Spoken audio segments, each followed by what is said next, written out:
In the Barack and a Hard Place segment tonight, as you may know, the State of the Union's tomorrow night at 9 p.m. Eastern. And our team of Alan Colmes and Monica Crowley have 2 suggestions each for Mr. Obama. So let us begin with Miss Monica. Okay, what I would like to hear him say tomorrow night, born out of a newfound sense of humility, being chastened by these Republican victories. First of all, focus on jobs and the economy. And what you talked about with Newt is all tied into this. Deficit spending and the national debt all exploding. I would like to hear him say, look, because of these Republican victories, I've decided that I've had a come-to-Jesus moment. And the Republicans have been right on how to create jobs and how to stimulate the economy, namely tax cuts. What I'm going to do is not allow the Bush tax cuts to expire at the end of next year, giving the economy a little bit more certainty. I'm also going to institute a payroll tax holiday for a little while, at least make it temporary, and I'm going to institute a slew of new tax cuts for businesses of all sizes. So the payroll tax, which is Social Security, what is it, what, about 10, 12% now, something like that? Yeah, something like that. So temporary payroll holiday. Temporary payroll tax holiday. And you say, really, how do you like that? Let's continue the great policies of the Bush administration. That worked real well for the economy. They did, actually. We were left in great shape. Here's what first thing he has to do is explain to the American people how his policies thus far have worked. But he will. He'll do that. But you got to do 2 things. The first thing, he's got to be very clear about this. Look, GM and Ford just announced they are hiring again. We have the stock market's rebounded. We'll assume that he's going to do all that. Okay. So you're advising him to do what everybody knows he's going to do. But I don't think people know that. I don't think that message has gotten across because he's getting a lot of flack. All right. So you say your advice, President Obama, is all the good things that are happening, what he's you have to lay out. That has worked, why it's worked. But he will. But as far as stimulating the economy, look, the problem that the president has is 10% unemployment. So he can say, well, things are getting better, but people are going to go, well, we still have 10%. Well, that's going to get to my second point in a moment, but he's got to do that up front to make clear what he's done. Well, but how can he make the case that things are getting better when you have a 10% unemployment rate and a nearly 18% total unemployment rate? If, as Colmes pointed out, the car companies are starting to hire at lower wages, though, Colmes. You know they're hiring, but they're hiring at lower wages.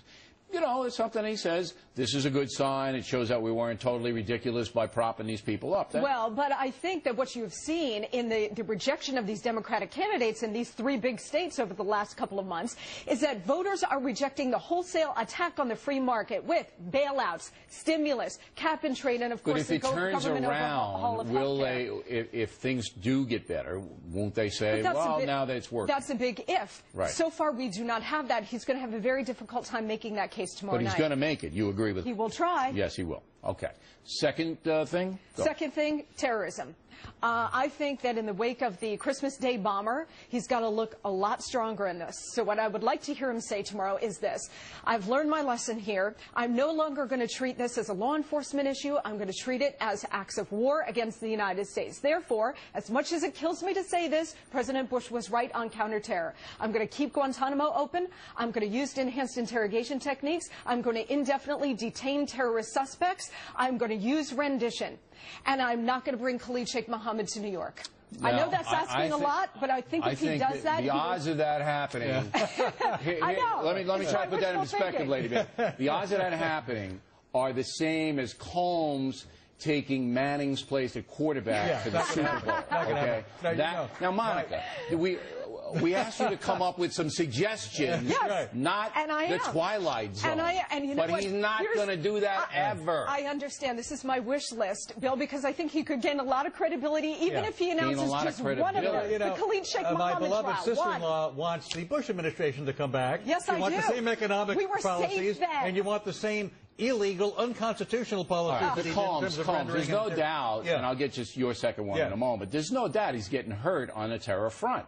It's insane, as I said, this whole underwear bomber thing, how embarrassing is this? Even you have to admit it's embarrassing. And he's addressed that, and he will continue to address it. He's addressed it how? He's addressed the guy's still sitting in a civilian prison in Detroit. George W. Bush wanted civil trials for these people. He wanted to close Guantanamo. That's what he was going to do. You're going way beyond what Bush said he was going to do. Not Cheney, but Bush. The only thing that you said that was remotely could happen would be the coerced interrogation. But what I'd like to see happen is that you have waterboarding right there. And then we'd have a demonstration on how we're bringing it back, and he dunks Nancy Pelosi. Can we do it on Nancy Pelosi? Yeah.